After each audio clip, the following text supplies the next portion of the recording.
The thing that I'm wondering now is if I accidentally had that little music as monitor only, which means that you didn't hear anything about that, which means that that was just awkwardly silent as a start for the stream. No, it was outputting. Okay, that's good to hear. Anyway, hi. Today I'm gonna be making more trying to make this game. Really, I'm trying to learn Godot by doing this. The game making is more incidental to the whole experience. Here we are, back in the empty white void. Alright, what did we have so far? It's just a boy that moves, right? And that's about it.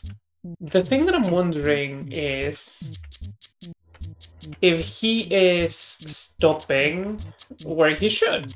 Because the collision should be the whole of the player. It should be going according to this.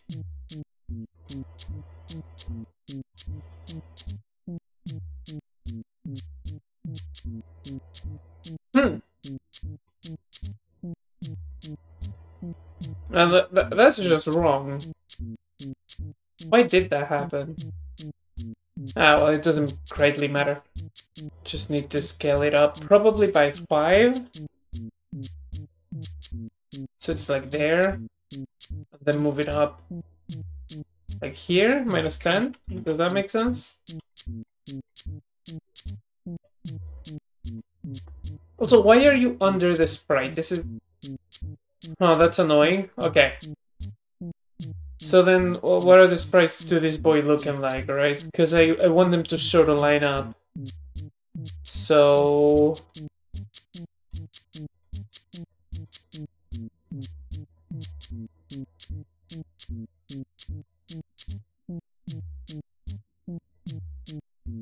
Right, so that does line up for me, but his feet do leave it. So it has to be like 1 pixel up, and obviously I'm talking those pixels, so it's probably -15. Yep, those are 5 actual pixels, or units, well, pixels, And that's it.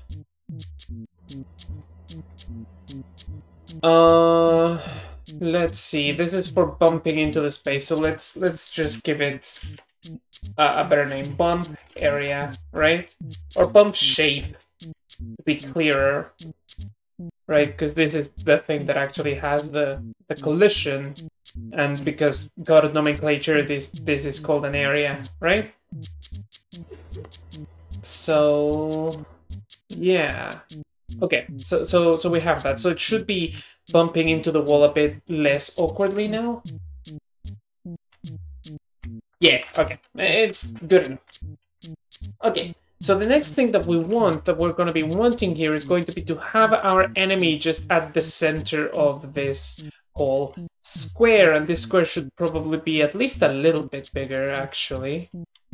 Let's make it scale 3, right?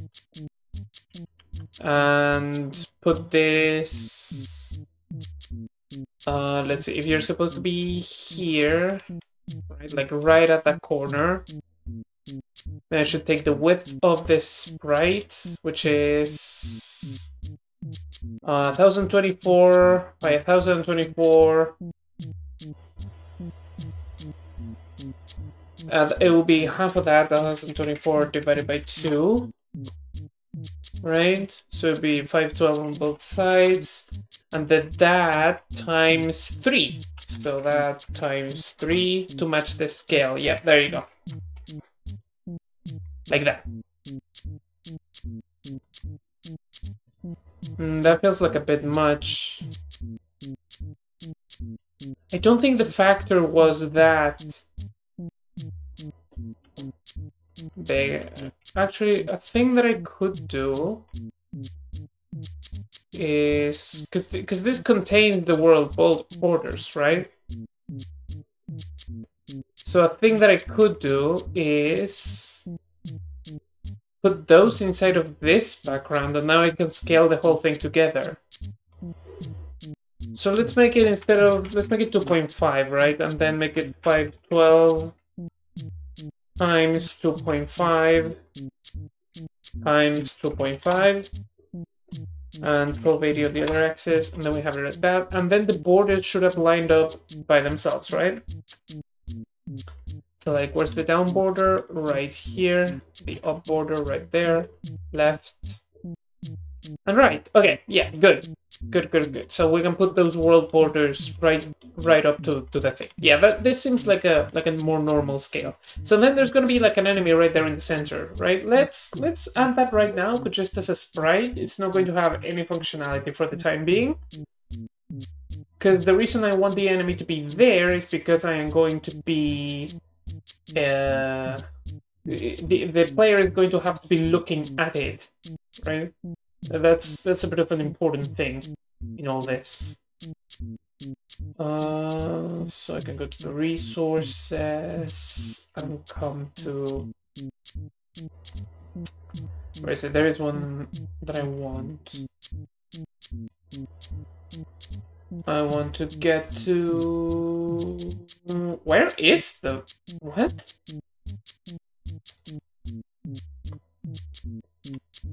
Oh, yeah, it's one of these. Okay, let's just open this with PaintNet. Open PaintNet. Then I want, pretty much I only want this first thing. So let's just take this square. I assume they're gonna be square sprites, so if it's 256 vertical, it's going to be 256 horizontal. Right? So that's to make it a bit smaller. There you go. Crop selection, right? And then we're going to save this. We're going to actually properly export the sprite sheet later, but for right now, we're going to be in Godot, in here. I'm going to put you in assets, angel, right? It's a PNG. So now we have that asset in that folder, and you should be able to import it from here. Okay. So let's create the scene immediately, and also let's make this folder. Scenes folder is going to be red because, and the assets folder is going to be. Let's make it green, right? Just so that I don't get lost. And then scenes here, stages. Where do I have my code anyway? Oh, for fuck's sake, I put it in the same places. That's a bit messy, isn't it?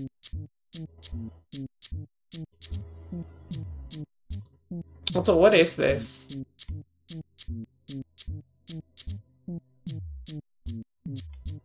Oh yeah, I don't want this. Remove. Okay, so then we want, yeah, so we want another entity, and this is going to be, we're going to create a folder. This is going to be the angel, right? And within the angel, we're going to be creating a new scene. This is going to be a 2D scene called angel, right? And this 2D scene is going to have literally only one thing for now, which is the sprite 2D. And that sprite is going to be the root. Yes, delete it, I don't want it. And the texture is going to be the angel, and there you go. That's all we need from this scene. Okay, for now. The whole point of making it a scene is that later we're going to need more. So let's... Well, first of all, they should probably have a better name, shouldn't they?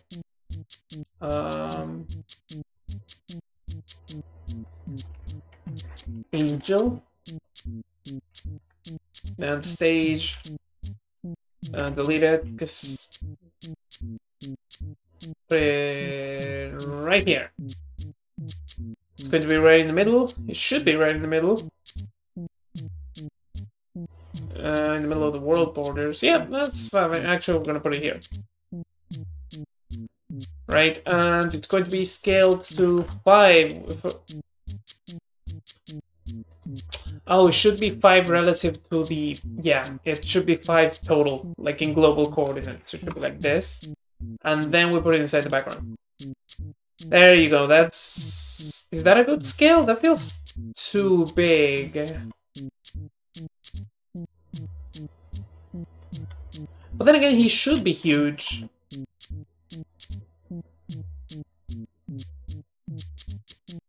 I'm not sure I like that. Let me go to...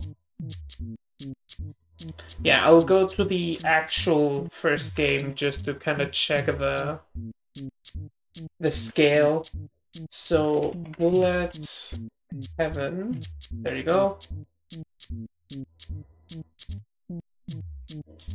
Okay, so this is an image of the game. It's this. This is like the size proportion that we're looking for. Actually, is there one where the player is like on top? Yeah. So like...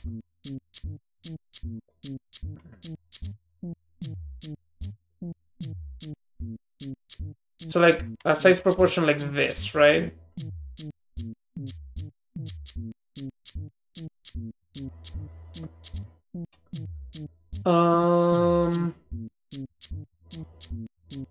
Yeah, no, it kind of doesn't work like this. Okay, here's what we're gonna do. I'm going to take this picture, I'm going to save it as, and I'm going to put it in the project, and then we're going to put that image into the scene, and then we're gonna use that image to compare, right? Just gotta be smart. So, go to the desktop, take this picture, put it in, just whatever. It's not a real, this image is not gonna be really in the project, so. So like here. And then we're gonna put this image right here. Okay. Why did you make it so much bigger all of a sudden? Like a scale 1, right? And we're gonna put it behind the player and the angel. We're gonna put it like here. But in front of the background, right? So when the player is this size, the angel should be this size, right? So the player is a bit smaller in our current world, so like about here, and then the angel should be this size. But the background should be this size as well, right?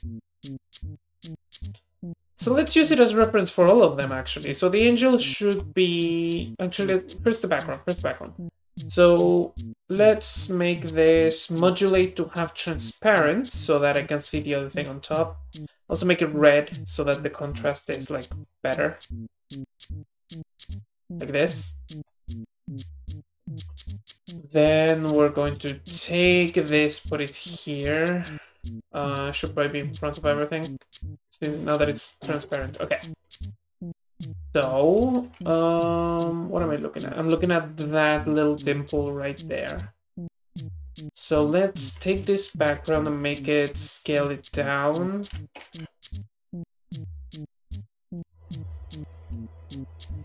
Like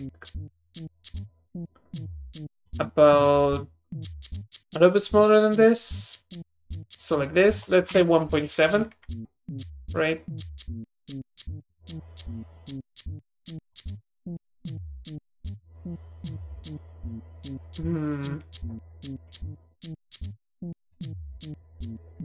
Is this stretched?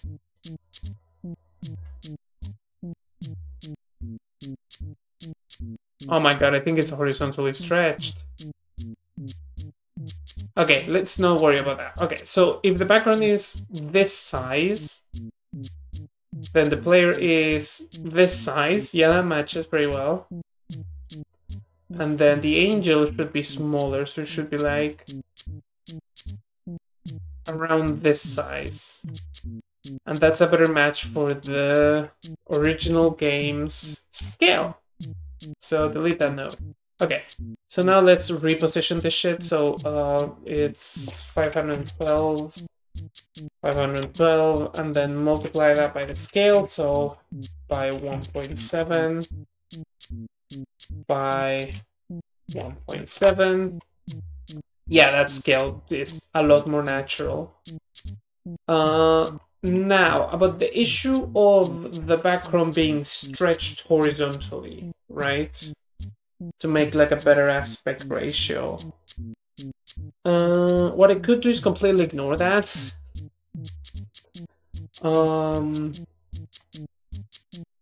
Just make it like this. But like only the background, right? Not the angel. Like, if I take this and I put the angel here, please. And I... here. And I like stretch it horizontally just a little bit, right? It's not like anybody's paying attention to the pixels this closely. Or, alternatively, could make this tile better somehow. Right? Let's keep it like this and just make the camera smaller later, right? So, but this is the size proportions that I'm looking for in terms of like the player and the scenario. I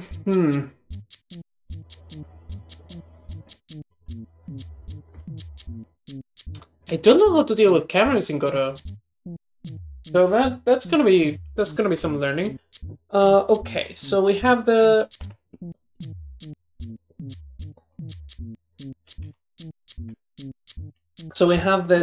this thing in the middle, and we want the player as it moves to be looking at it, right? Or at least to have a variable that tells it where to look. So the player should have a sense of where it should have a target, right? It should have like a variable somewhere that is the target that it's currently looking at, right? And then according to which variable that is, it's going to know whether it's going to be using, you know, this set of sprites or like where it is turned. Now in Unity, that could be a thing that I would feed into the animator. I don't know if that's a thing here that I could do, like some sort of really specialized animation manager, or if that's a thing that I should handle through code. I can do either. I don't have a problem with code, but if there's a way to do it easier, I would like to know. Sprite frames resource must be created or set in sprite frames property. Okay. Sprite frames, just quick load. Oh, there's none. Okay, so I'm gonna have to create it. And then this asset. Is this asset created in the hierarchy somewhere, or is it just internal? It's just internal. That's uncomfortable. I don't like that. I don't like that in Blender either. Like if we're gonna be handling with dealing with files on the file system, I would like these things to also be files. That's one thing that I like about Unity. Whatever. We're gonna deal with that. Local to scene. No. Path name. Path? Oh no, this is just okay. Now we're in this, and so I should give you this, right? But I should be right, okay. Oh god. How did this work? Add frames from sprite. Yeah, this is what I want. Okay, so then I go to sprite sheet, I go to these sprites. Okay. Now I tell it how many are there horizontally. It's 5. Vertically there's 8. And so you get it to this size. Frame order as selected. Yeah, that's fine. Right, okay. So I can just choose them. I do need all of them, so... Well, I need all of them for different animations, but that should be fine. Like this component or this thing should let me create many animations. Yeah, okay, so default. Default, we're gonna have it facing just down. Just this is the most neutral sprite, so this is going to be the default.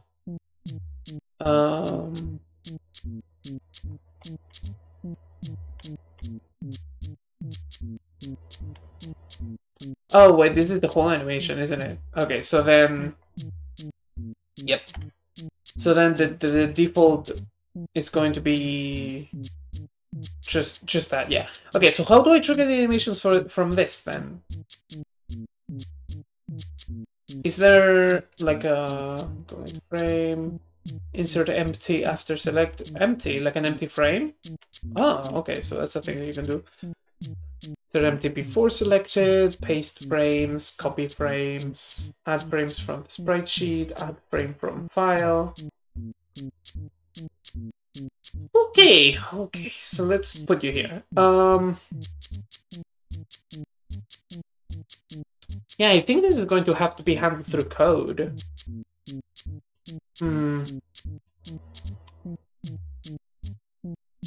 See, because I'm thinking about how to implement this. I was thinking of extending this class for that, but then I'm thinking about it further. It's like, no, because if I do that, then that is going to, like, the player should have an object that is keeping track of where its target is, or maybe it should be the player itself, and it should pass that to this, because knowing the target is also going to be useful for knowing where to spawn the bullets, or rather where the bullets should be facing when they spawn.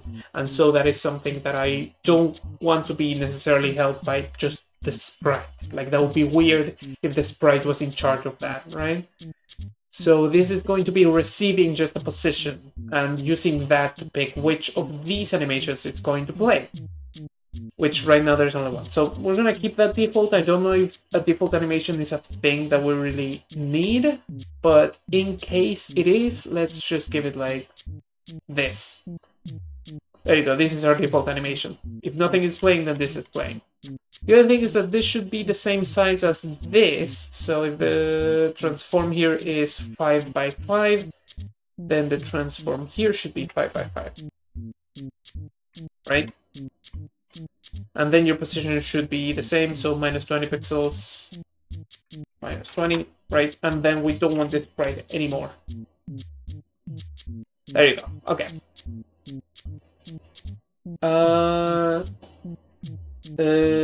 Sprite. Let's just call it sprite.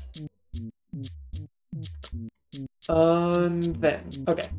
So now we need 8 animations that are like up, down, left, right, all the directions. So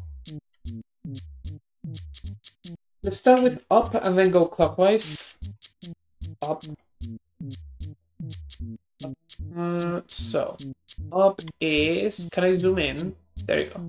Up is these. Oh, the last frame is duplicated. Okay, that's up. Then up.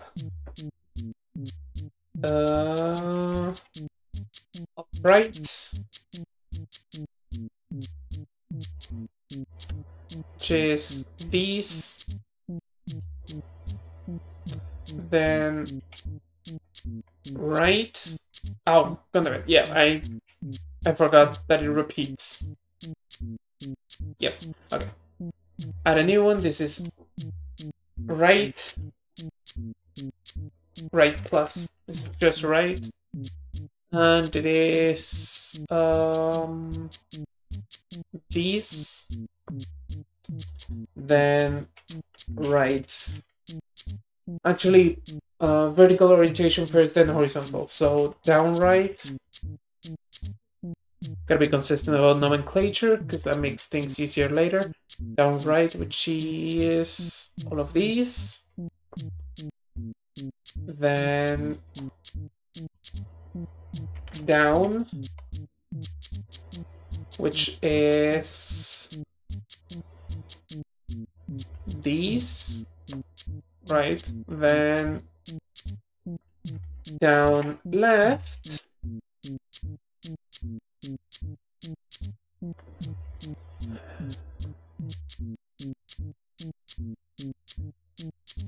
well, what did you grab that one? No, I don't want that one. Down left, then just left.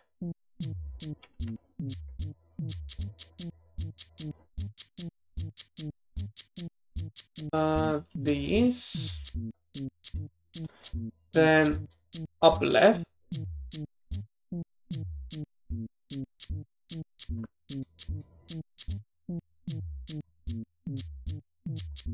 there you go. Okay, and then up. So we have all of those. So it's up, up left, up right, right, left, down right, down left, and down. And then just a default sprite in case that means anything to us. Okay, so then we're going to be needing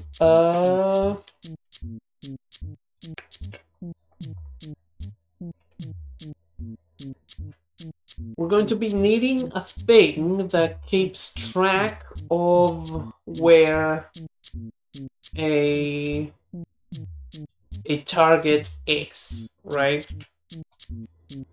And the thing that I'm thinking is that I probably need that for the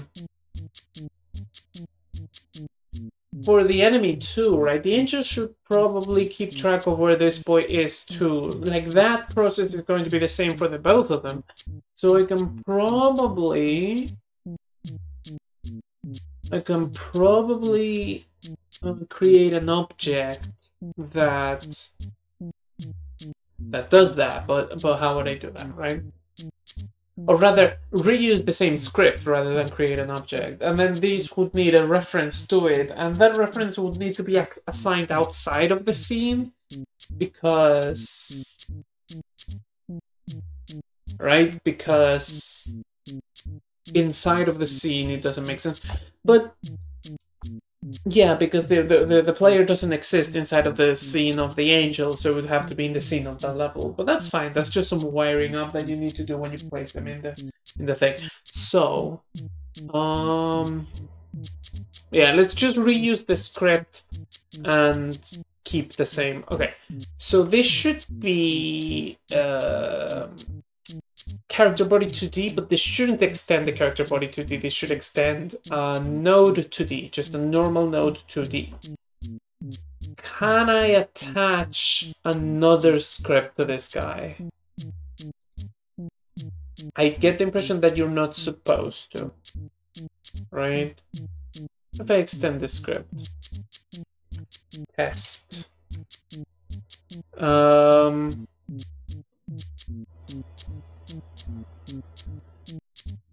Don't use templates. What are you extending? You're extending player movement.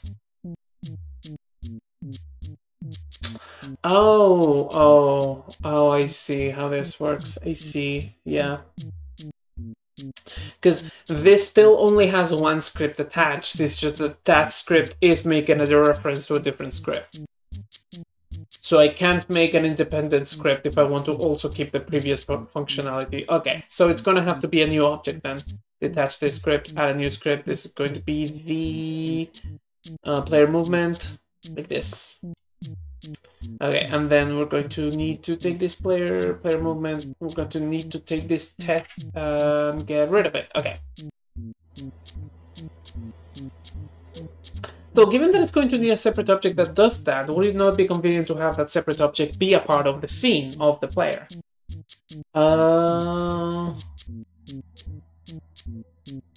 No, because then I couldn't really access it from the scene of the stage, would I? I'd have to go here, and then that just takes me to the scene of the player. So I need to have that be accessible from here, from this player movement script. So,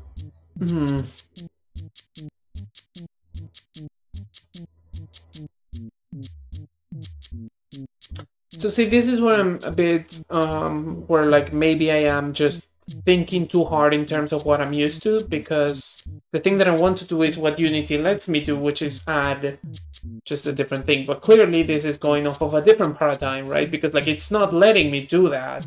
But that's not by mistake. It's some design principle that I'm not following closely enough, that I'm just kind of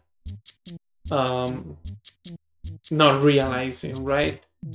Because, yeah, everything that the player needs to be exposed should be exposed in the base node, and then all of these nodes should be internal, right? So if I want to expose this, so this player movement script should probably be a different script, that is, or rather be inside a different object, not on the base, right? So if that were the case, then I would need to modify the script so that it still moves the base node, right?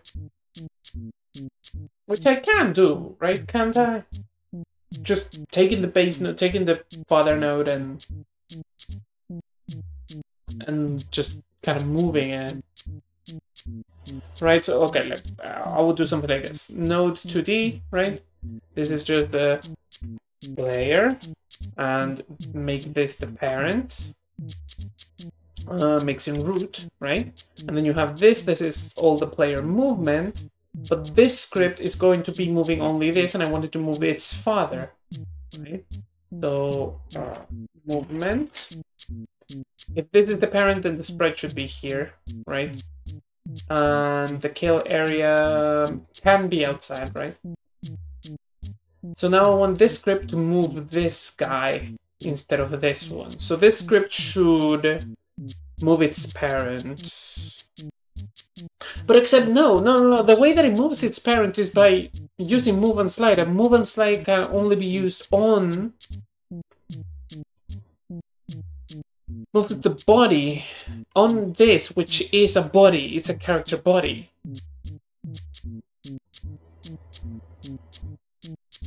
Right. So I would have to... Oh, you know what I can do? Oh, this is genius. This is actually a very good idea. This is what I'm going to do. I'm going to create a new node, and this is just going to be a normal node, right? So this is the parent. And since this is just a normal node, this node doesn't have a transform. So this is just an organizational node. So the position that is being moved is still going to be just the movement component, right? But this is the only one whose position matters, because this node is not, like, it's a node that exists, but it doesn't actually have. And then all the functionality of the player for, you know, checking where the target is going to be on this node, right? So then this node needs to be the parent. It's in root, right? Delete this node, and this is the player, right? And then save it. That's not gonna cause an error or anything, right? No, but my player... Right. Now I can't place it into the world, because this node doesn't have a position. Its position is just going to be given by... Oh, that is a bit of an issue, isn't it? It's just going to be... I mean, it's not like I can solve this, like, just through code, but that feels like a botch, right? Like, I want to be a bit... Given that I'm learning the engine, I want to be a bit neater about things. Like, I want to sort of think about what they want me to do here. Right? Or less what they want me to do, more what I'm supposed to, right? Like the way that they want me to think, the way that these tools are meant to work.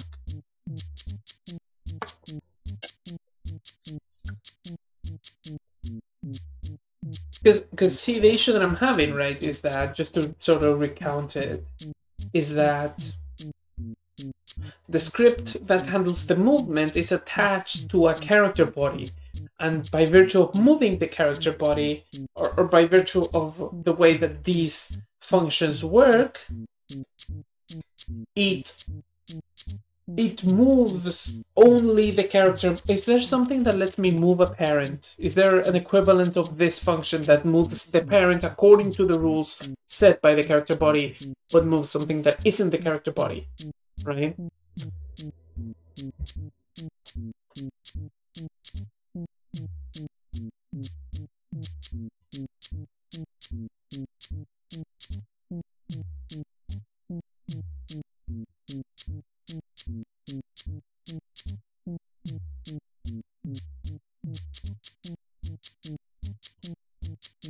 Hmm.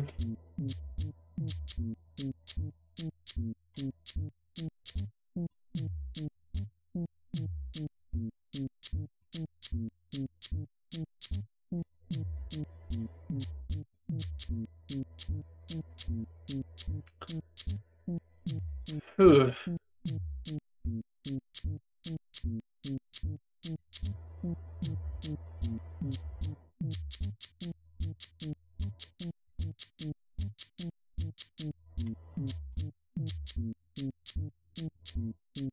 Motion mode? Oh, it's grand uploading. It's just this.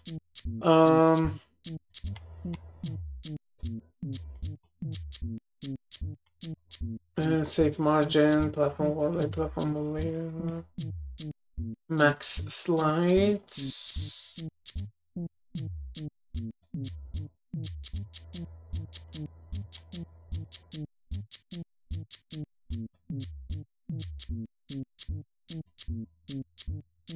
Only that velocity.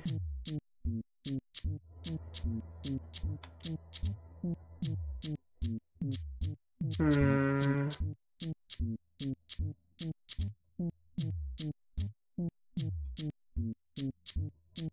Because it seems oddly limiting that that the character body or any body that is, you know, handling movement has to be the root, right? Like, I don't think that's the way it would have to work. I mean, unless you want only a part of it to move, right? But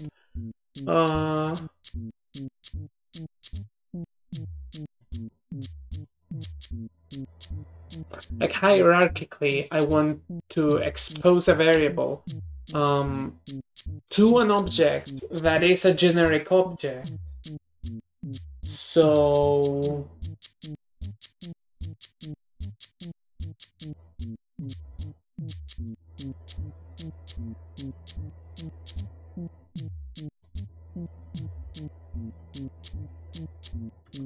this is full of OP, isn't it? I'm trying to think it functionally. Like, I want to have a thing that has fully encapsulated functionality.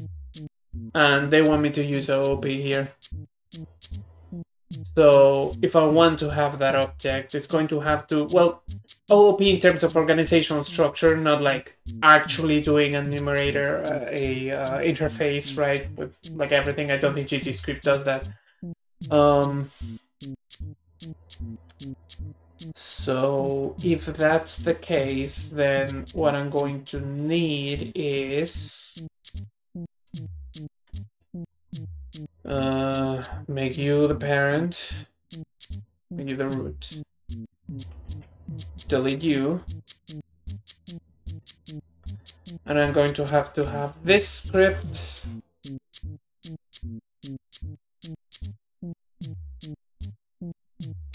be the one that handles the movement.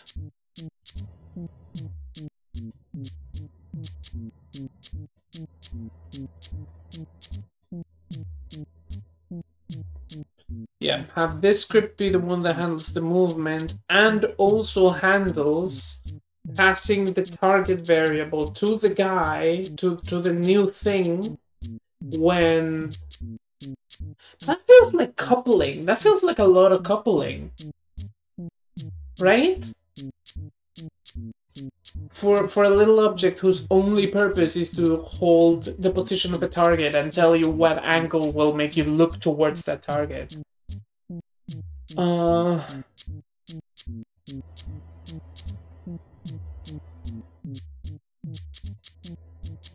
Yeah, it just feels like I don't understand the engine with issues like this. Like, I'm not getting it. Right? Like, there's a really obvious solution here. Or like I've done something so wrong in some way. But okay, move and slide is just a very a... So what I could do is take the position of that and then use it to move the parent node. Right?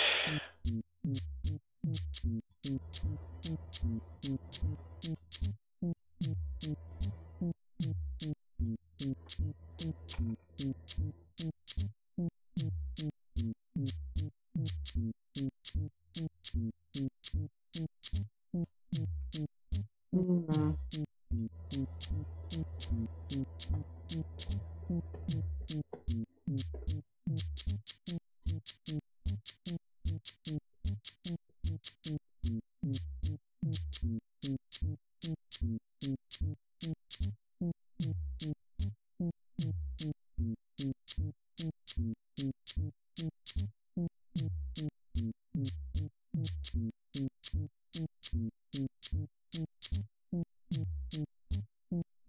I don't get it. I don't fucking get it. Okay, I'll try to do the fix that I think is going to work. So I'm gonna need a new scene, right? And this is going to be like a little spam folder.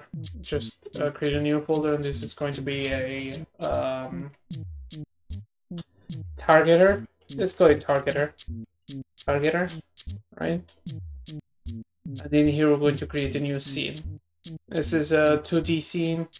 Actually, does this need a position? Yes, it does. It needs to know where it is so that it can point you to it. Targeter. Targeter. Am I using uppercase or lowercase for these? Uppercase, okay. Create new scene. Targeter, right? And then on here, this little guy is going to...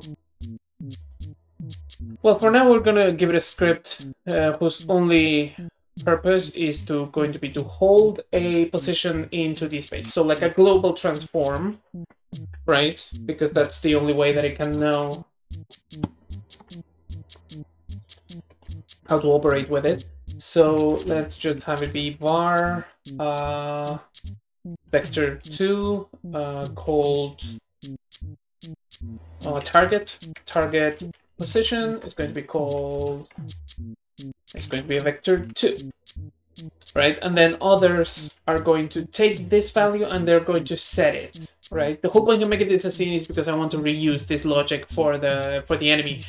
And then the player is going to go in here, is going to have this targeter thing. One up. Right. It's going to have this targeter thing. And now this movement is going to have a reference. Yeah, it's going to have a reference to this targeter. Except if it's going to be like that, then I don't need it to be a movement anymore. It should be something else. So I would like to not call this player movement anymore. Can I change the name of... Okay, well, first of all, let's rename this script. Why did I call it targeter with lowercase? Scripts are uppercase. At least that's how I've been doing it. Maybe that's unusual. Close you. No, don't save. Close you. Discard, yes. Okay, targeter.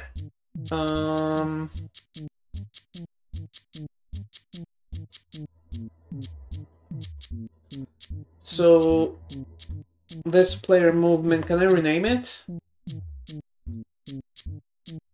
It would be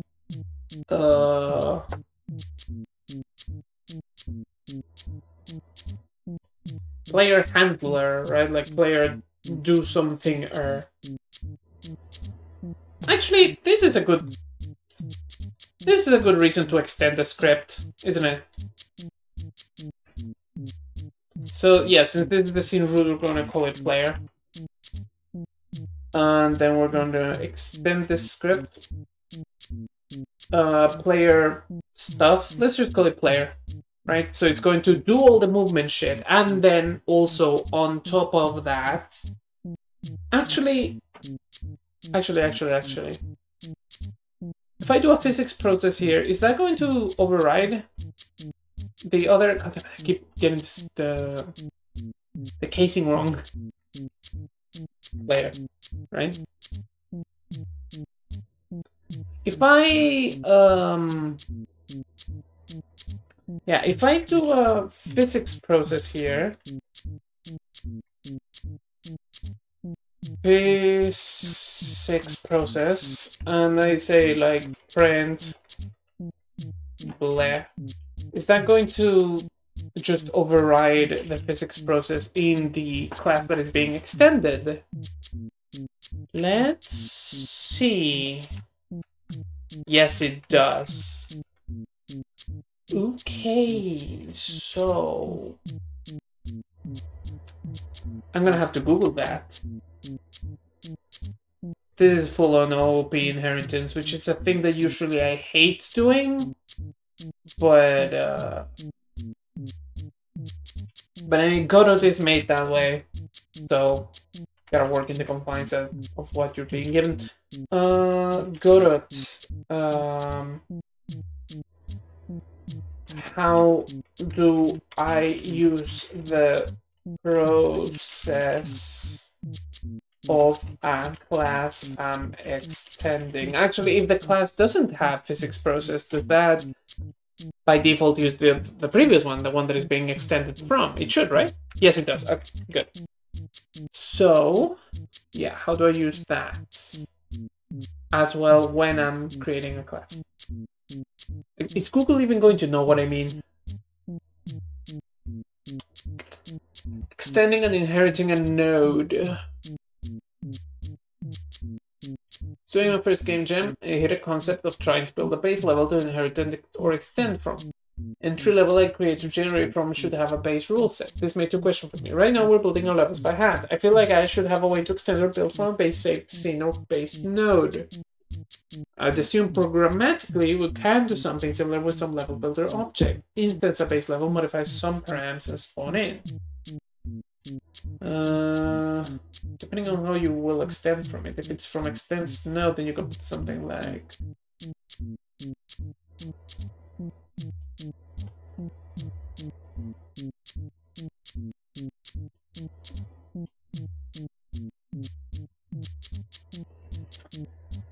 oh,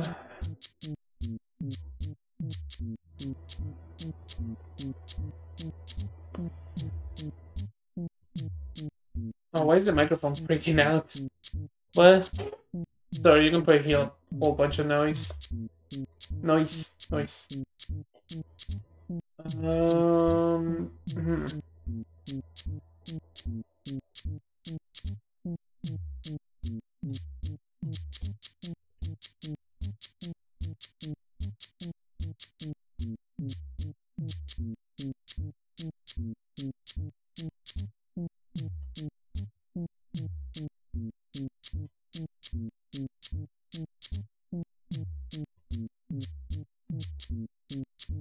Hmm.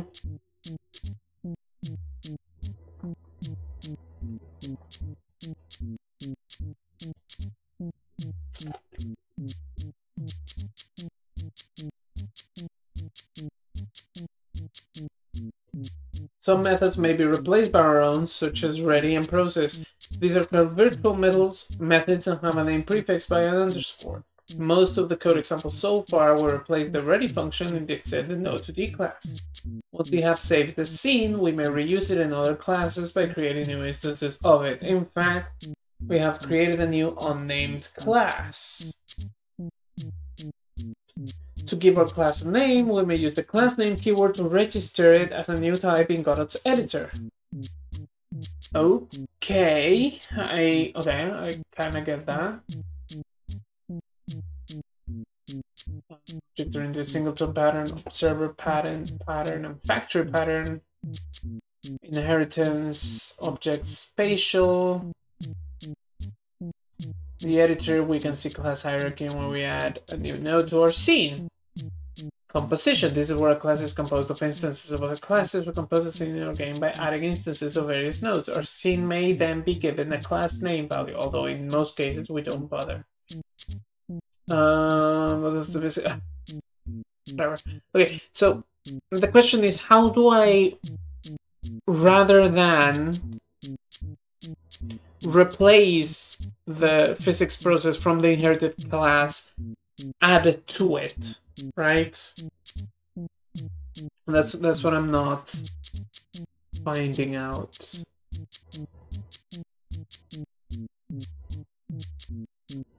Okay, let's just try to do a couple of things, right? Func physics process, right? What is like base? Is there something to do with base? Like a base class, or the class being extended? How do I... Yeah, okay, let's go here. GD script, how do I access variables from, or functions, funcs from the class being extended?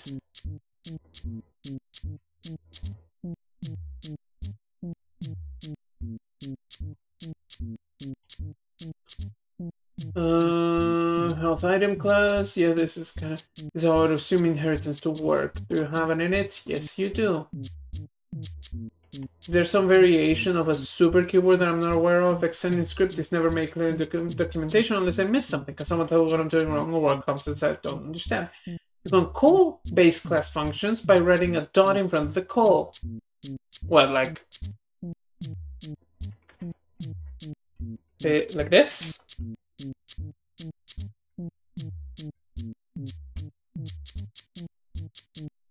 No, that's not true. Is this an old reply from 2019? Yeah, that's what it is. Okay. However, something very odd but important that Godot is doing is that it calls the init automatically and in some special way. Some special functions like ready, process, and input. So if you were to write this, print a constructor, it will print A and B constructor.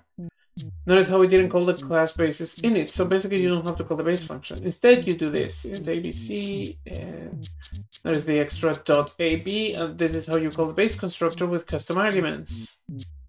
What's var for each argument, where you don't have to, they're optional. You're clearing those objects from script using health new, for example. On the other hand, I see you extend node, but do you need this to be in the scene tree?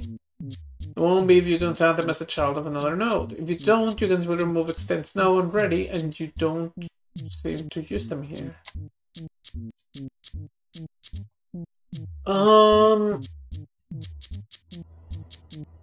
Okay,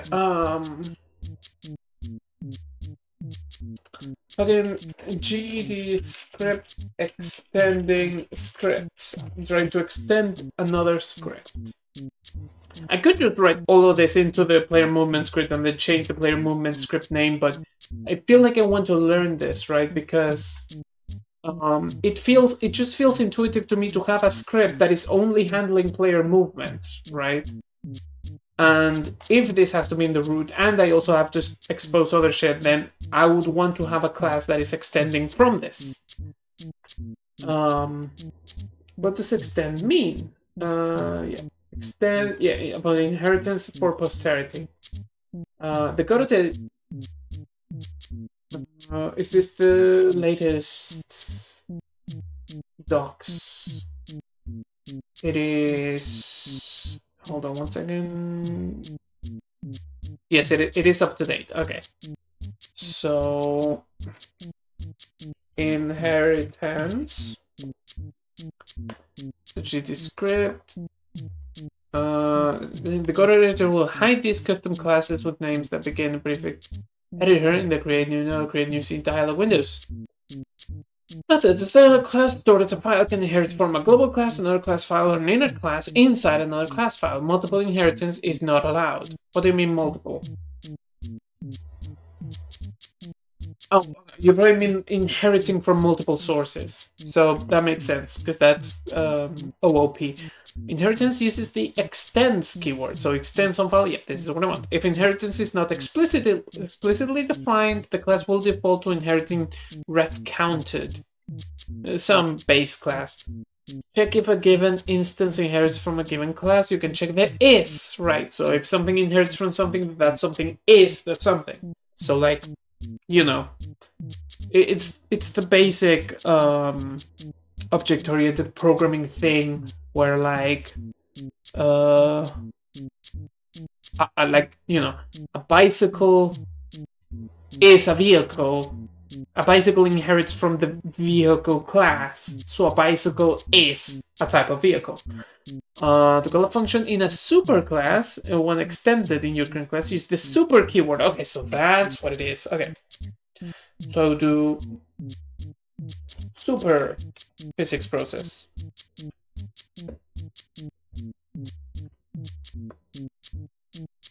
Oh, wait, what?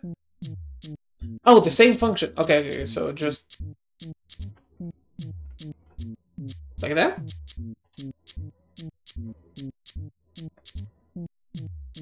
There you go. Okay, so that's how it works. All of this is kind of moot because I was not going to use physics process, but now we know, right? Now we know to not overwrite things. Okay, so basically super means like do what the base class had in this function and then do some other shit, right? That's why you would use that. Okay, so this player, what it's going to have, it's going to need a reference to the thing that it is then going to pass to the targeter. So variable target is of type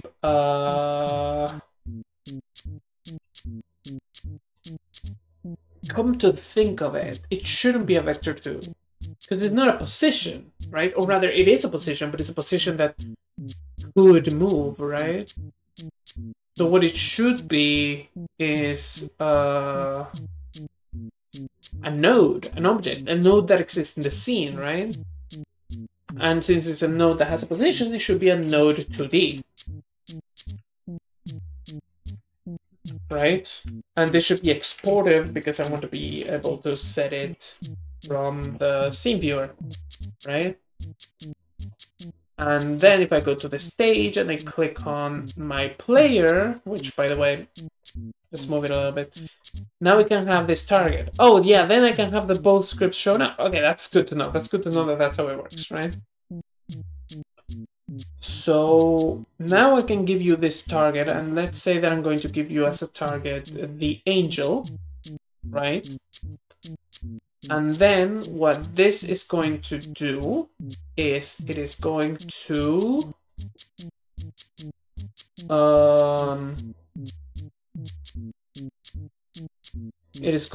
take this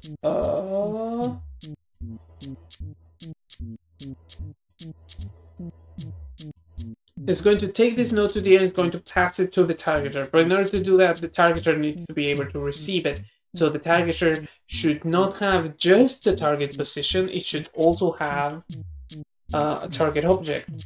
Target node, it's a node 2D type, right? And then this is going to be sent from the player. So on ready, right? It should be on ready. On function ready.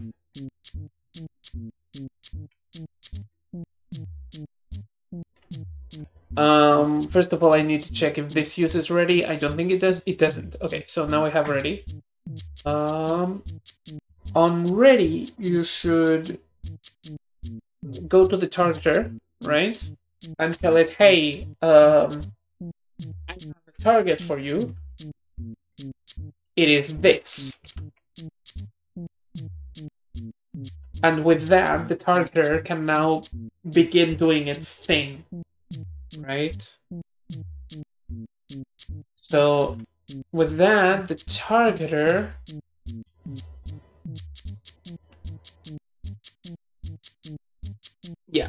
with that, the targeter can now do its thing, which it should do on probably just in process, right?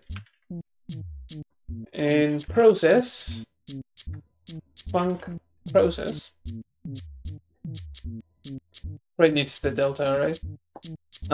It should every time calculate the direction, right? Every frame, it should calculate the angle that it should turn to be pointed towards the target node.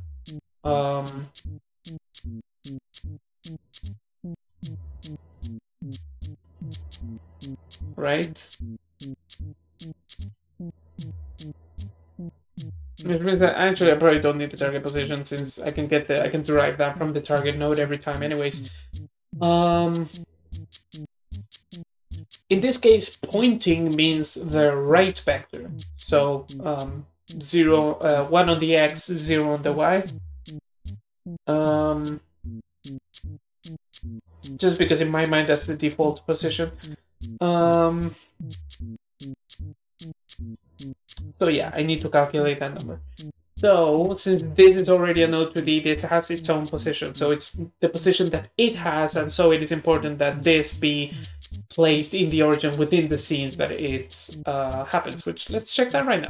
It is, right? So now this targeter should... right, so how do you calculate that? You need to take...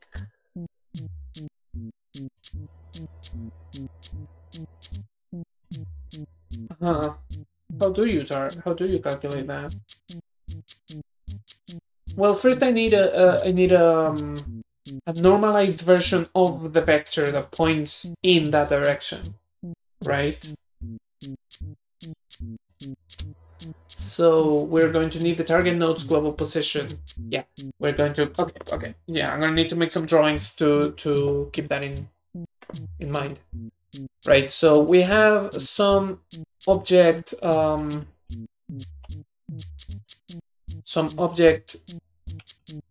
me,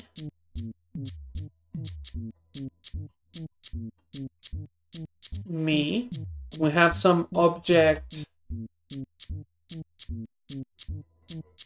target, right?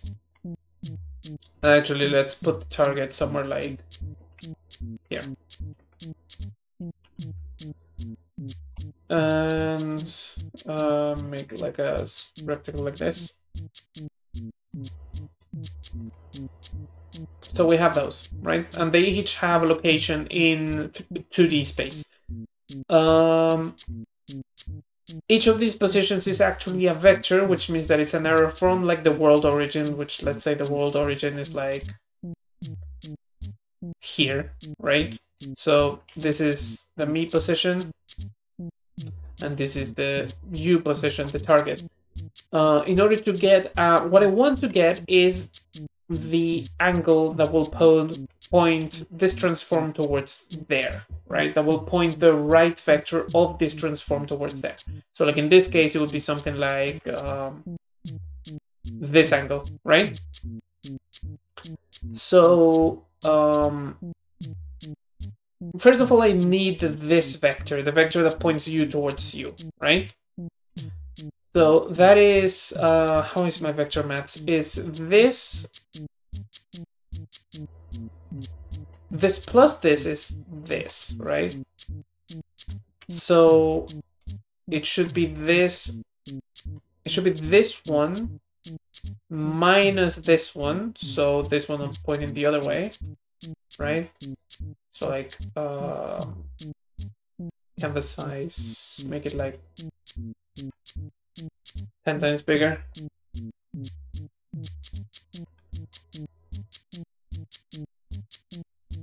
Right.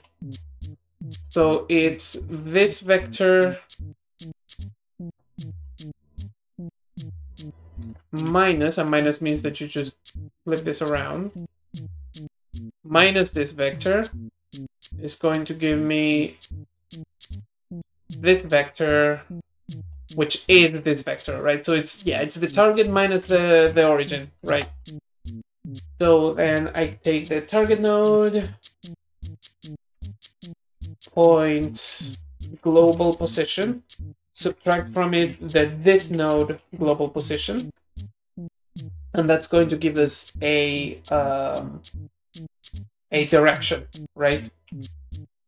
A variable direction, which is a vector 2, going to be equal to these, but since it's the only direction that I care about, let's normalize it, right? Just so that we don't have extra info that I don't need. How do you normalize a vector 2? That's a good question. Vector 2. Normalize, normalize, normalize, normalize. Is normalized? No. Normalize, normalize, normalize, normalize. Normalized. Okay, it's just a function. So you write it like a targeter. So like this. Point normalized. And that's the direction that we want, right?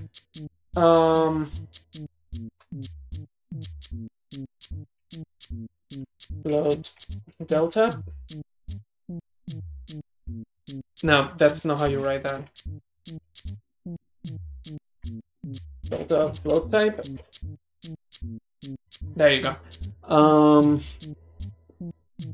Alright, so that gives us that direction, but normalized. So it gives us, instead of this big ass arrow that it gives us the distance as well, it gives us this smaller version that really only gives us the direction, and then the rest is just one. So we're trying to get the angle that would point this toward that.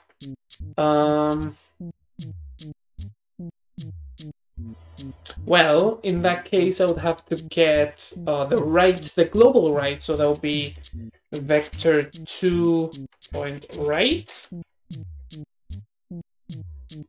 I think this is, yep, it's just right unit vector.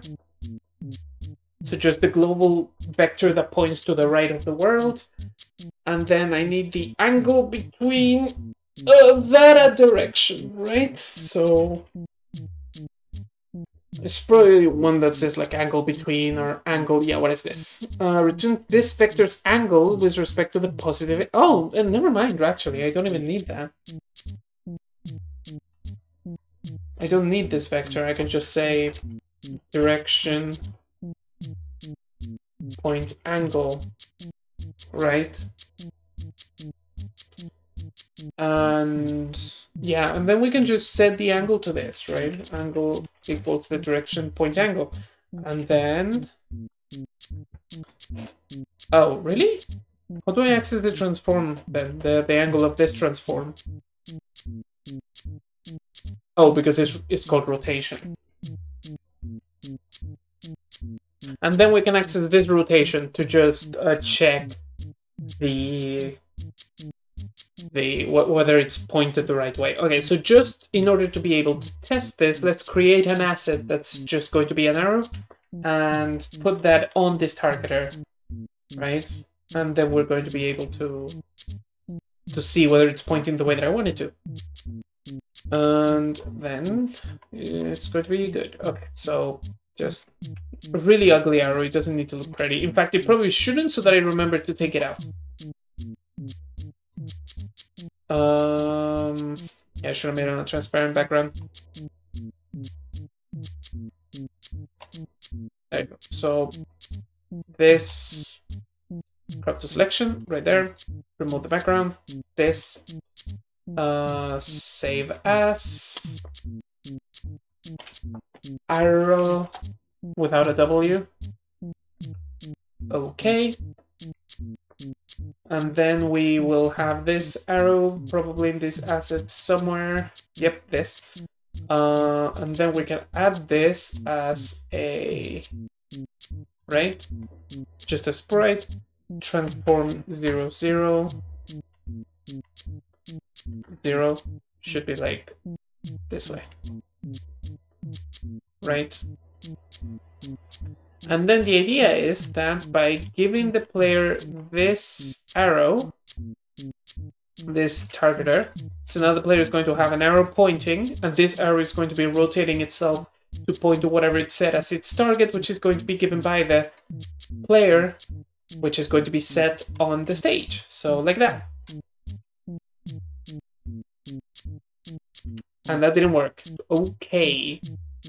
Invalid assignment of property or key target with value of sprite 2D on a base object of type node 2D. Hold on, what are you talking about? This is in here. You're saying that I'm passing a node to D to something that it's expected a sprite to D? No, I'm passing you a node to D. Okay, what's going on?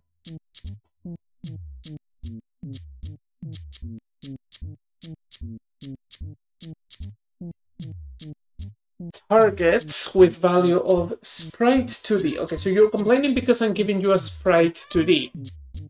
Right? Am I understanding that wrong? I'm giving you a sprite 2D when you're expecting a node 2D, and you're complaining about that. But the thing is that what I'm giving you, it's actually a node 2D. I'm referencing it as a node 2D. And on the stage here, yeah, it is a sprite 2D, but it is a node 2D. It is a node. A sprite 2D inherits from node. Right? I mean, I'm assigning variable here as a node 2D, so you should know that that's what it is.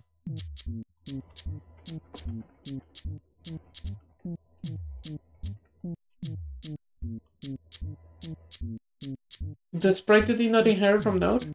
No, it does.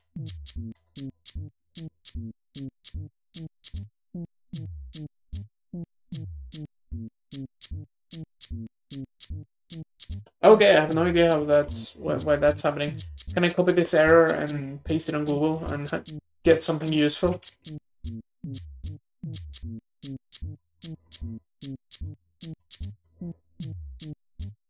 Try to get my game manager nodes function that increases the point anytime the cherry is touched and update the score label, but I get this error. Invalid assignment of property or key text with value of type string on a base object of type nil. Here's my node tree. The game manager auto. The label export is set properly. The label export. Player export. Targeter. Mode export. On the stage, the player is taking an angel. What if I give you the stage? Do you complain then? Because if you do, then I'm misunderstanding the error. Okay. What's going on here? So it's not a type mismatch. That's not the issue here at all. Right? Because this is node to D and this is node to D targeter. So then that's not the issue. It's good. It's good. We know that it's not that. What does that mean though? Invalid assignment of property or key target. Invalid assignment of property or key target. So I'm assigning this, but it's not valid.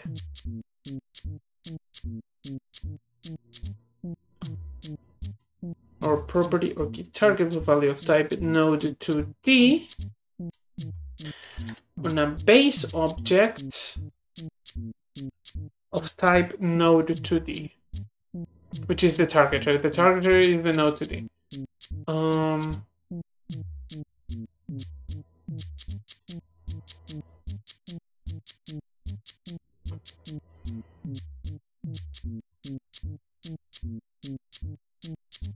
Is it because I haven't exported the variable, so it's like not public? Because I don't want to export it. I don't want to assign it through the inspector. I don't think that's like a good thing. But let's try. Let's see if that fixes it.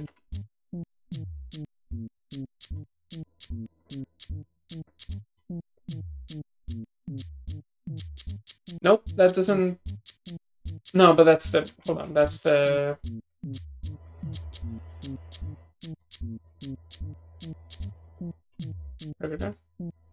Yep, that doesn't.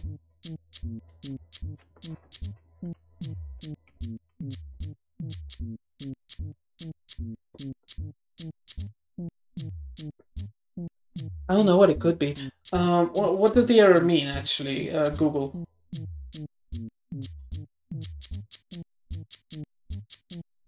No, they didn't solve this issue. Is your sprite variable assigned? Make sure to check the inspector for exported variables.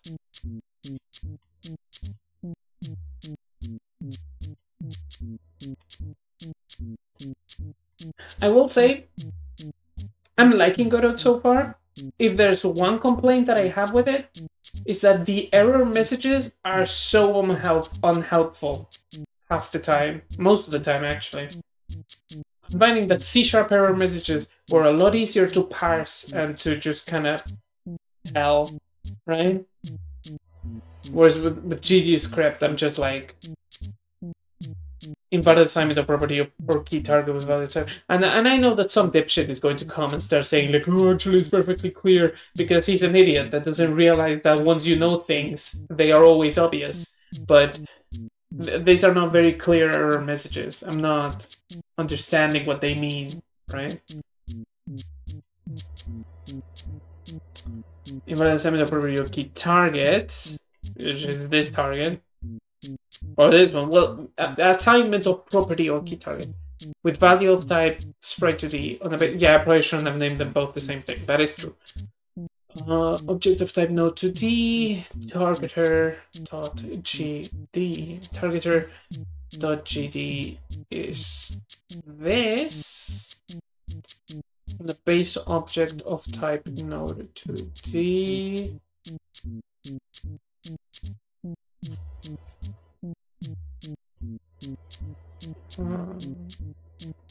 So yeah, but this is invalid. This is the property or key, is the key of this. So that is invalid.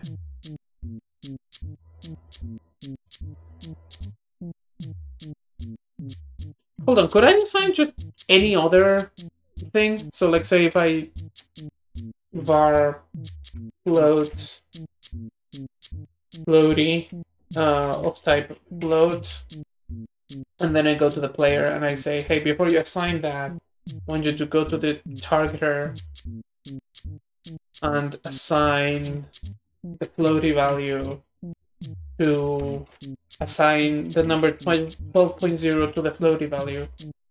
Does that break as well? Because if that's the case, then I'm misunderstanding something about how to access those values. No, it's only the target. So for some reason you're not liking that I'm handing you this target value. But the player on the stage, this player, does have a value. Like Angel is right? And like I said, it cannot be that it is complaining that I'm giving it a sprite instead of a node to D, because when I gave it a node to D, it complained anyway. So what does that error even mean?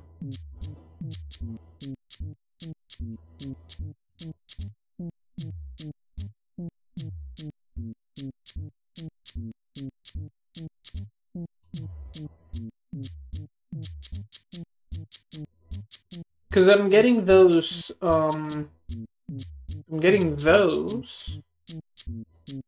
a lot of people with questions on like forums, on like Stack Exchange or Godot Engine forums, and it seems to be that the issue is always that they haven't set up the variable correctly in the inspector, so it's null and then it just doesn't. But that's not the case here. Clearly it is assigned, you can see it here. So the query, however, I figured out what I did wrong and satisfies my question, plus the solution for anyone who may have this issue in the future. With value of type bool on a base object of type bool. Yeah, this seems promising. Question. I have a control node email level, and for some reason when I try to set its visibility, I get the error invalid assignment of property of keep visible with value of type bool on a base object of type bool. I can call it on the node's path in the tree directly using cache symbol. It doesn't have any errors, but my own ready variable with the same path throws the error. All my other nodes, including controls, have no issues. One of my troubleshooting steps was to replace all instances of my variable with a tree path, and I found that in one spot, instead of assigning a bool to .visible, I was assigning it directly to the variable.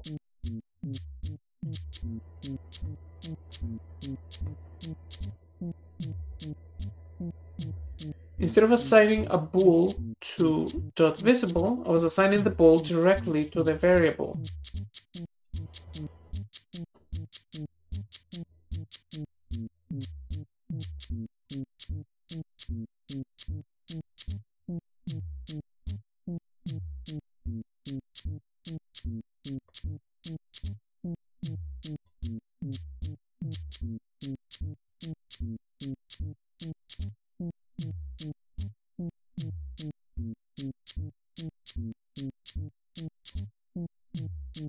Mm.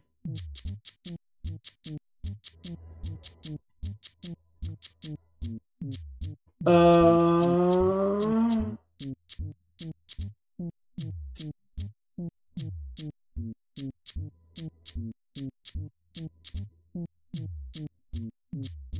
I was assigning, instead of assigning a bool to dot visible,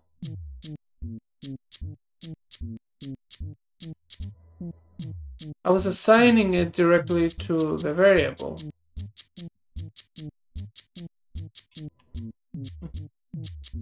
What is it in this sentence? All instances of your variable with the tree path, and you found that in one spot, instead of assigning a bool to dot visible, right, dot visible, yeah, you're assigning the bool directly to the variable. The variable that was the tree path? Okay. I feel like that doesn't apply here. But let's see. Okay, so I have this target that is a node 2D on ready. I am taking this target and assigning it to the target within the targeter. The target. Oh, yeah, I know what the issue is. It's called target node.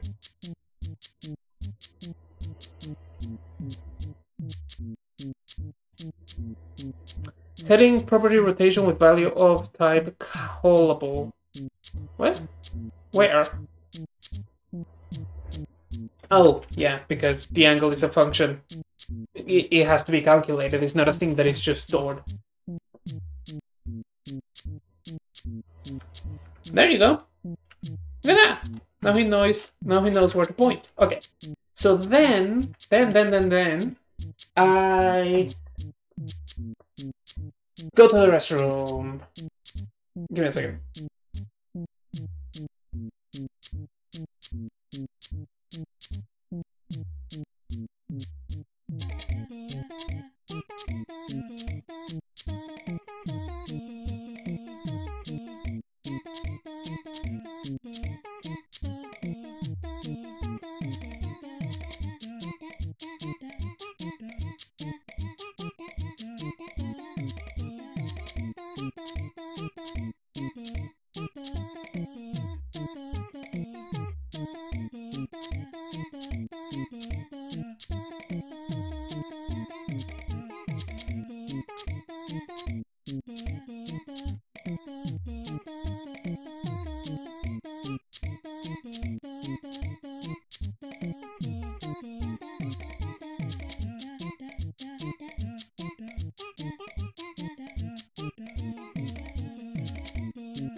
But see what I mean about the error codes being really unhelpful in GDScript? Like, that could have just said variable does not exist. You know? Instead it just said some bullshit, like, that was really unclear. Okay, anybody who tried, remember how I said that some dipshit was going to come and say like, oh no, actually I think it's pretty clear. Fuck you. No, it isn't. Like, if that was the mistake, if that was the error, if it had been something more complicated, I could at least kind of take the argument that, you know, it's a thing that kind of, it takes some knowledge to even understand what the issue is. So, of course, the error code is going to seem unclear if you don't have the knowledge anyway. Which I could kind of accept because that sort of thing does happen sometimes. But no, it was literally just me trying to write to a variable that didn't exist. That's not a complicated thing, you know? Do you know what a variable is? Yes, then you should be able to understand this error. That's a failing on the error code, you know? But really, that's been the only issue for the most part. It's been enjoyable just making everything with GD, with Godot. Let's see, where's my scene? It's right here. The scene is the scene in OBS, by the way. It's still called Unity, even though I'm not. I'm gonna call it game making because I may do something with Unity later anyway. But game making. Really, this is just a scene that is showing my second monitor. So, okay. Okay. So now I have that arrow, right? I have that arrow, and that arrow really is just an object that is holding the position of a thing that we're going to call a target, right? Well, first of all, let's see how versatile this object is by adding it as a scene on the angel, right? Here, so we can put this right here, make it like way bigger, so like let's say 3, and put it in position 0, 0, right? Save the angel, and then tell this angel, hey, your target. Oh yeah, the angel is going to need a way to pass it down.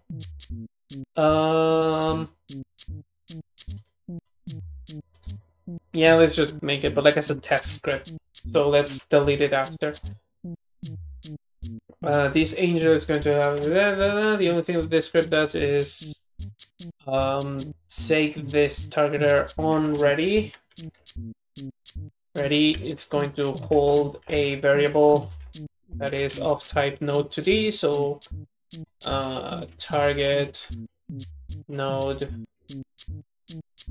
node to D, and it's going to take this targeter boy.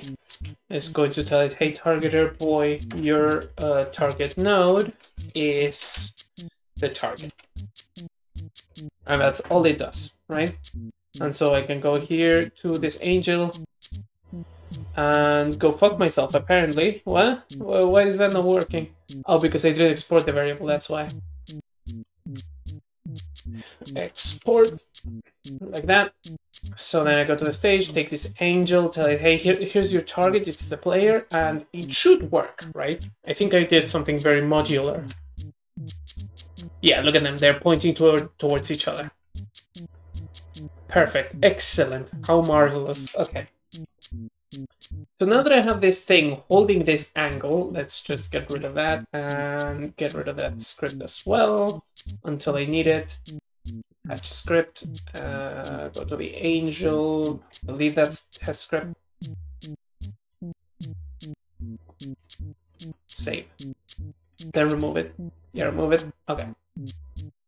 So now the player has that thing that is pointing towards it. So what I want to do is I want to take that angle and use it on the animated sprite for it to know when to change animation. So a couple of things to take into account.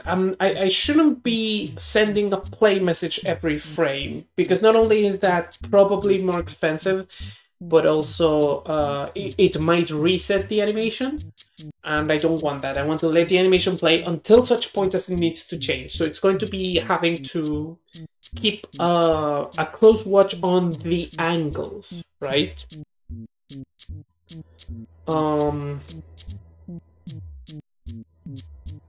Yeah. So yeah, but this is going to need a script.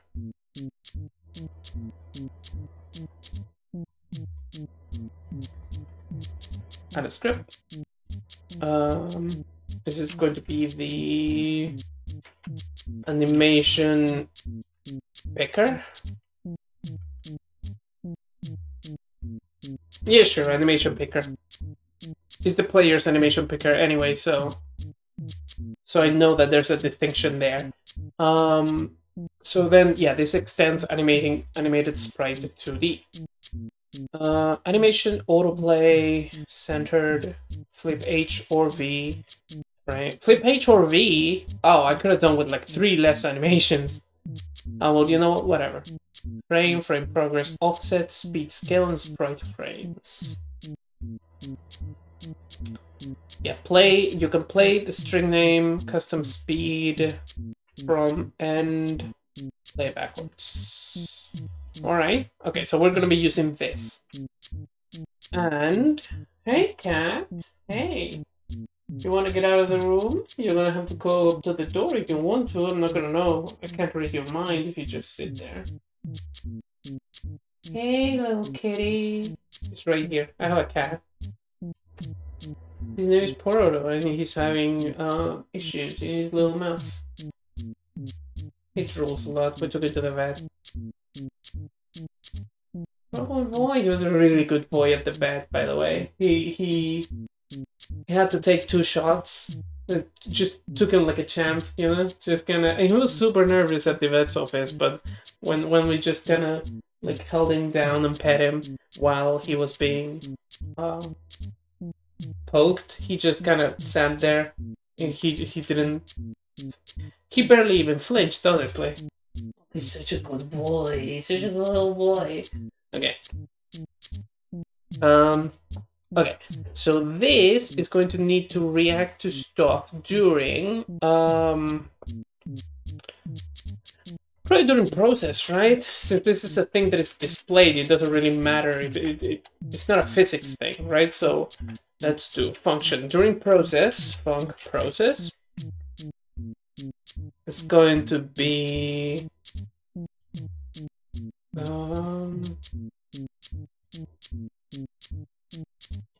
function process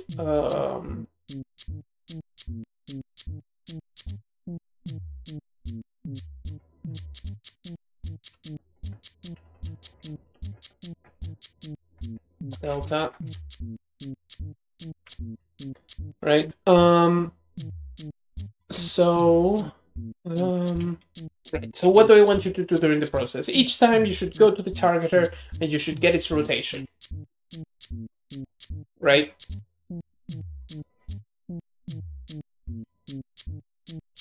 And we should right, yeah, we're going to need a function that from a rotation gives us the corresponding sprite, right? The corresponding animation. So let's just write it as if it exists. Function sprite, or rather anim from rotation. It's going to receive one variable that is going to be called rotation, right? Pass. We're going to write that function later. And then we're going to take this and we're going to get anim from rotation of that, right? And then we're going to take that animation and play it. So we would have to do... oh, it's just called play. Okay. We would have to do play, the name of the animation. So just put it here as a variable just to make it a bit neater. Anim name equals that. So then play anim name. How do you return? It's probably just return, right? Return test. Is that?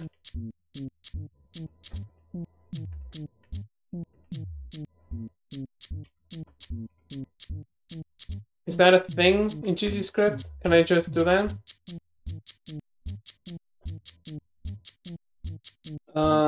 Let's see.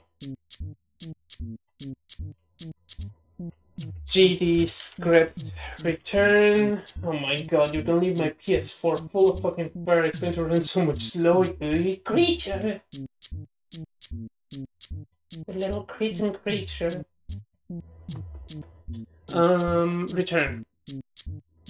Oh, you wanna go out now? Okay, hold on. I gotta let the cat out.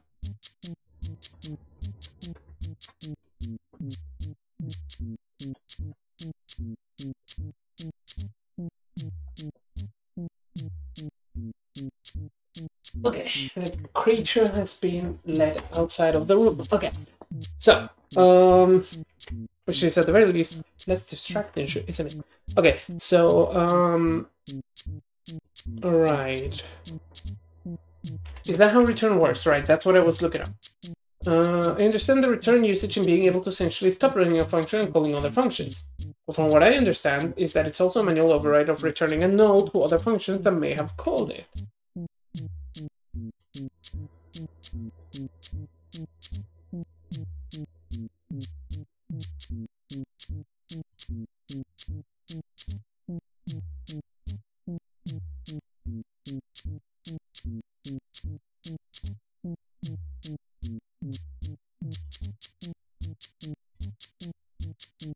Oh, okay, so return just works exactly the way that I was expecting. That's good to know.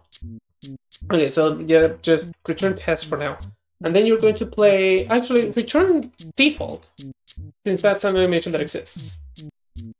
Right, and then, yeah, get the name from the rotation of the targeter, and then play that animation, right? Except that's not going to be good enough, because this is going to play the animation every frame, and we only want to play it on the frames that it changes, right? Otherwise, it's going to start up every single time.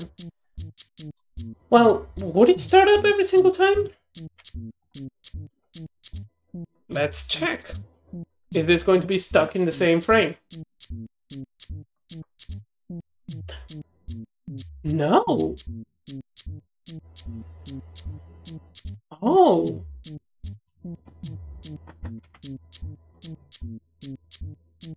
Oh, that's good then. That's very good.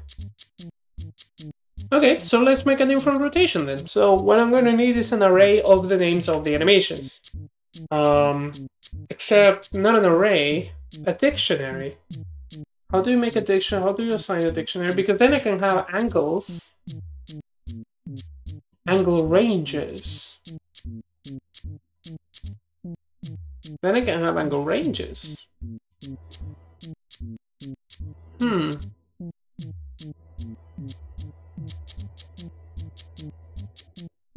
How do you create a dictionary? Dictionary declaration GD script.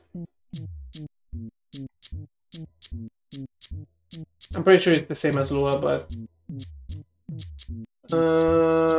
creates an empty dictionary. Another dictionary some key value. Yep, it's just with a colon. White, yellow, orange.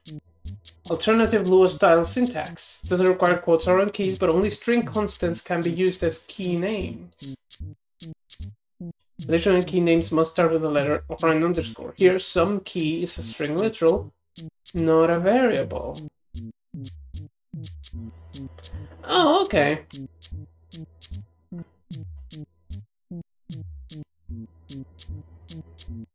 Yeah, I like. Okay, so it just works exactly how I wanted. Okay, so var, we're gonna call it the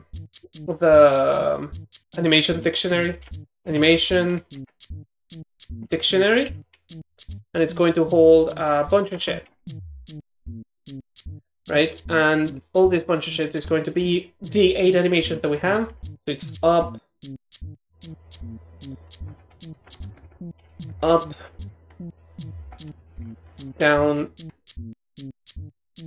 left, right, and then up, left. Hold on.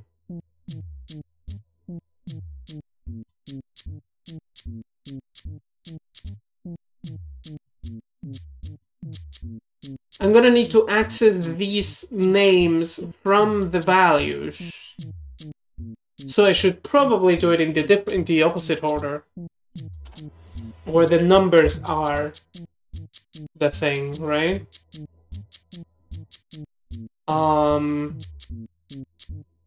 So it would be something like, oh, but those are angles, so I can't do every value in between. It would have to be the limits. Oh.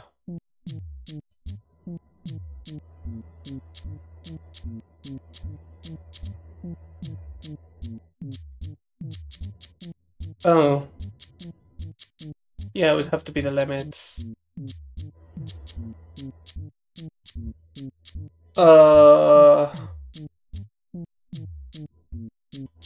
Yeah.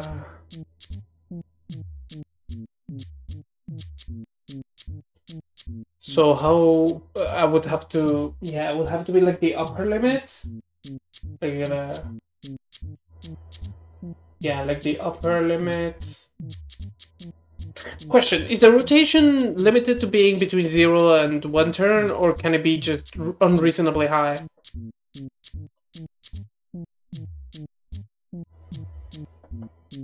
That's another thing that I click. What the fuck are you showing me?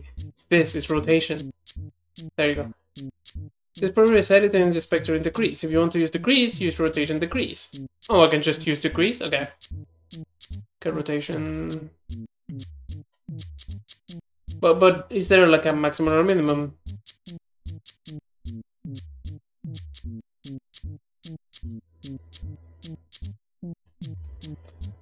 Okay.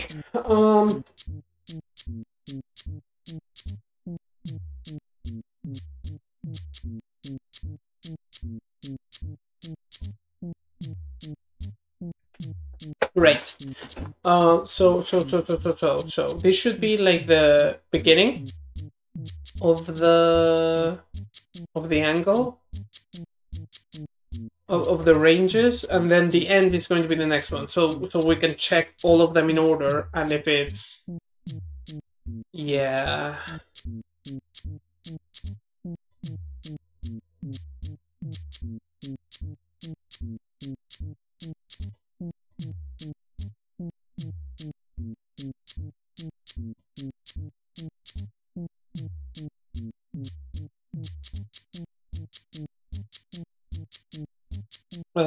Rotation. What did you say? How did I access them in degrees? Rotation underscore degrees. Yep, that's easy. Okay, let's do that then. So I have this animation player. I can go to rotation degrees, and here on write note so that I remember rotation given expected in degrees, right? And then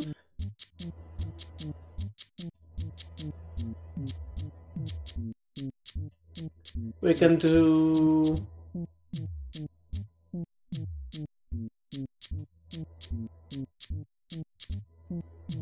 and then we can do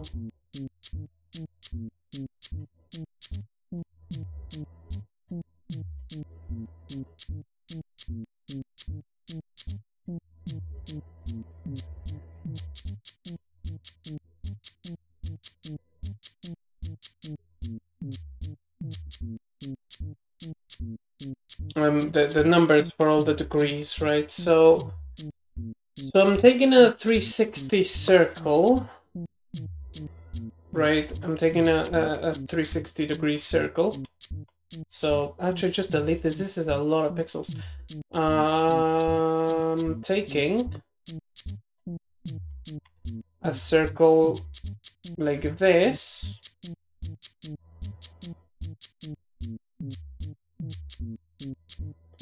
In this circle, where this is 0, and I want to divide it into 8 equal parts, right? But the kicker is that the parts shouldn't be like this. They should be offset a quarter turn to the right, so that the regions are pointing in the direction of these lines. So they should be like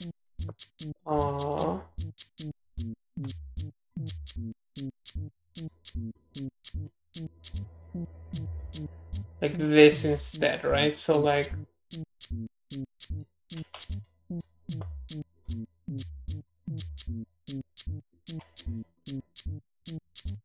this, actually.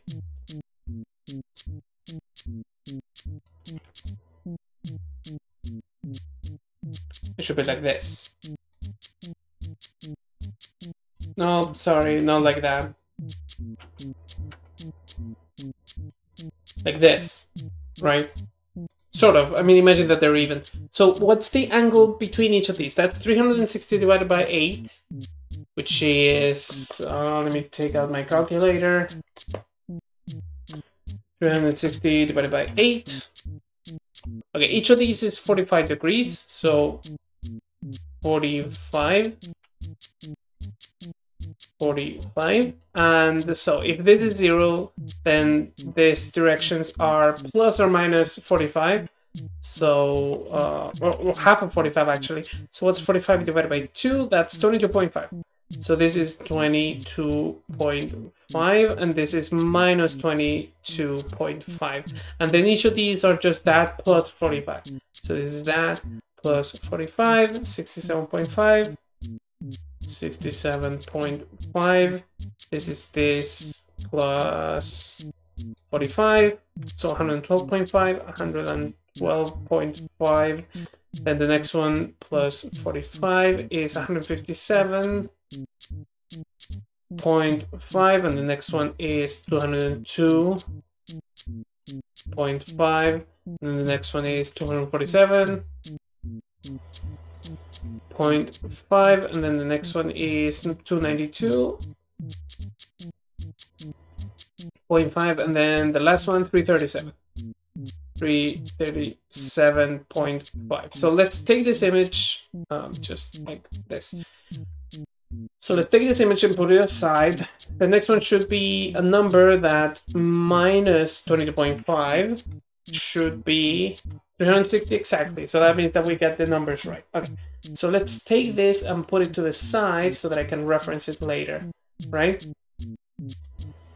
So now, given that I have these numbers, what I need is a dictionary that will hold those numbers. So,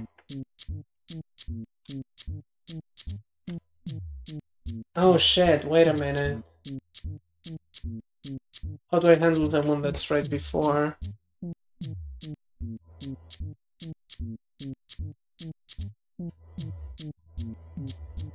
Well, if it's a negative number, then I'll know that it is 0, right? So, okay, so 22.5. So all of these are the upper limit.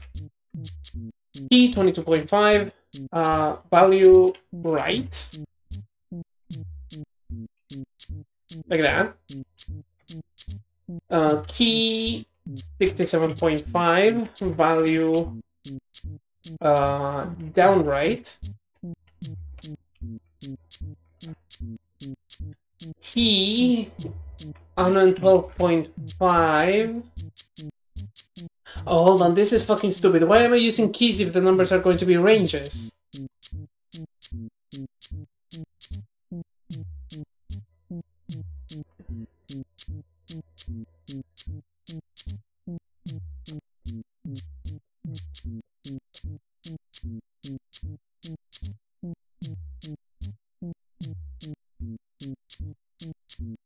Is there a switch case equivalent in GDScript?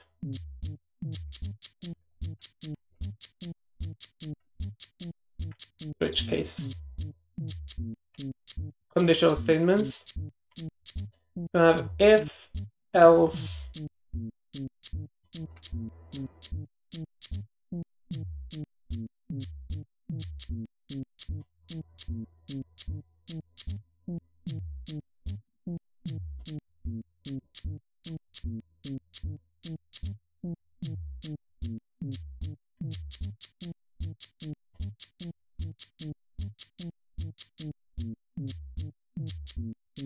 Oh, so no, they just do it with else. Okay, and then they have elif. Okay, so yeah, let's just get away with all that. Okay, so first of all, we're going to take this rotation, which is in degrees. We're going to take this rotation and we're going to... Well, first of all, this is going to be a float.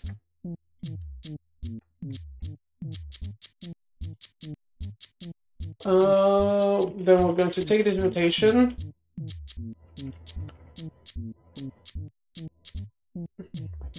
And take this float and we're going to see what it has. I think there should be like a unary.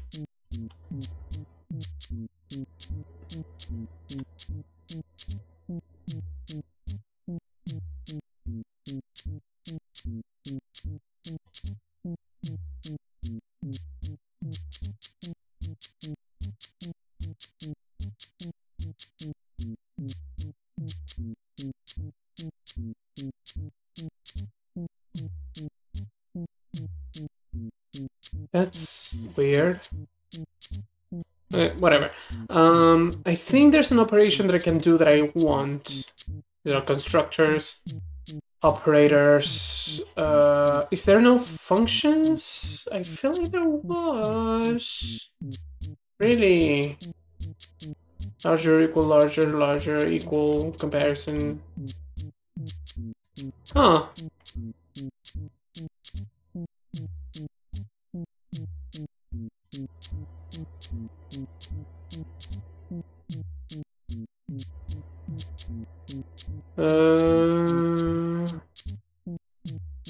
Oh. Alright. Alright. Alright. Ugh. Okay, what was I doing? Yeah, I need to take this rotation and make sure that if the rotation is... Yeah.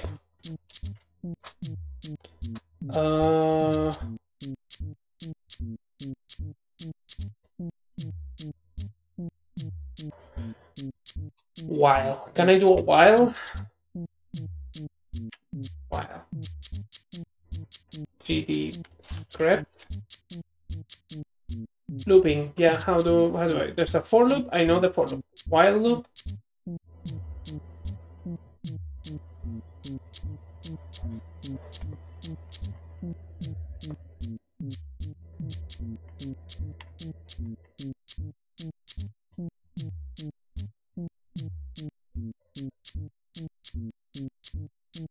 Okay.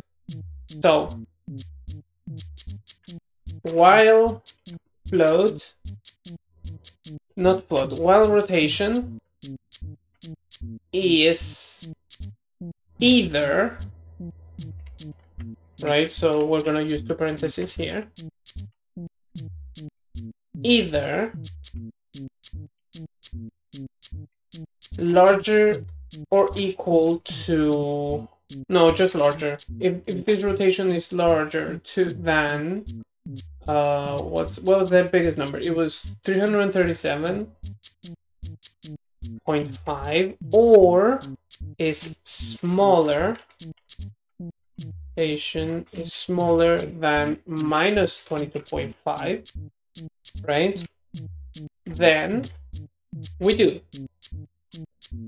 If the rotation is indeed smaller, or rather larger than 337.5, we from it subtract rotation equals rotation minus 360.0. Else, rotation, we add 360.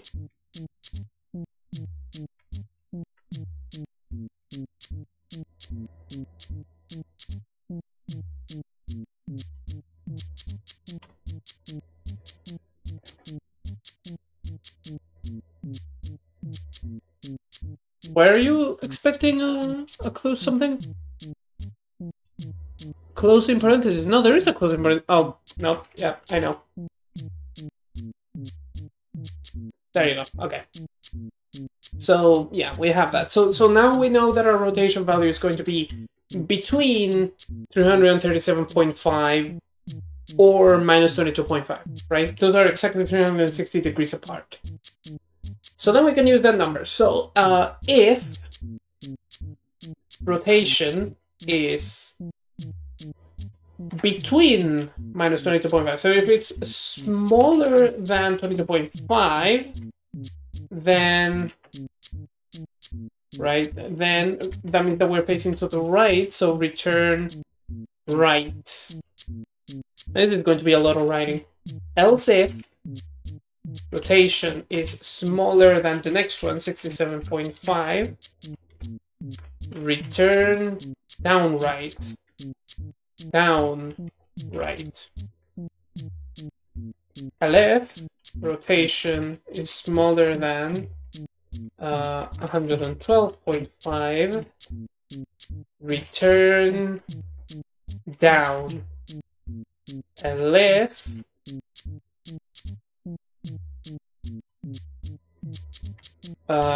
rotation is smaller than 157.5, return down left. Left rotation is smaller than 202.5, return left. Left rotation is smaller than 247.5, return up left. Left rotation is smaller than 292.5, return up, and if it's none of those, then return up right.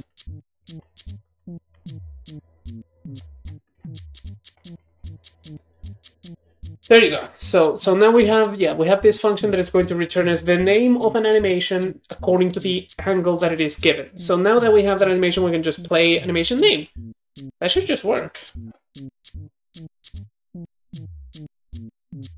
Oh yeah, look at it. Oh yeah, it just works. Oh yeah. Oh, that's fantastic. Oh, amazing. Oh yeah, look at him go. He turns around, he spins. The cool thing is that I can use the same aimer object, the same arrow for the eye, so that it looks at you the way that it should. Also, I should probably move a little bit faster. The good thing is that we can just adjust that really quickly. Make that 500.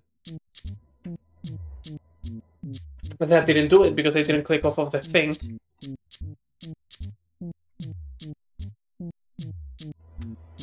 Yeah, that's about the speed that I'm used to.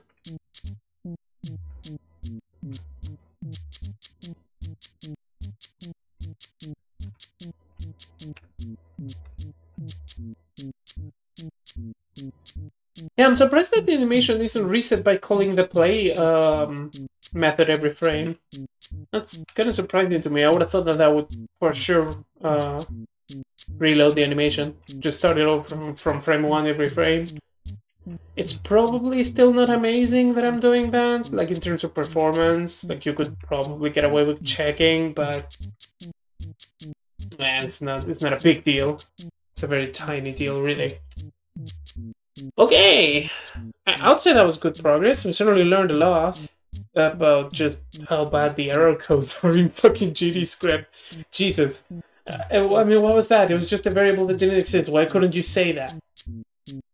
right? Presumably it's the same error code for when other shit happens, but it's just odd. It's just odd that it doesn't know that the words that it uses are that bad.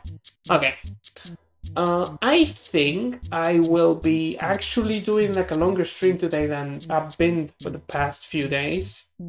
So I'm gonna be right back.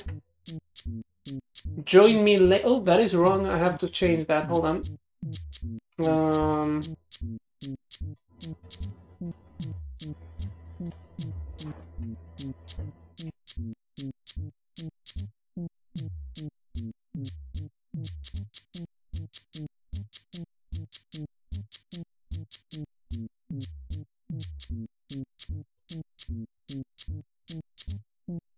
yep, there you go. There's the Warriors 2. That's what we're going to be doing after I take my time to go downstairs and do the dishes and get some water and do a bunch of shit. So it's going to be a while.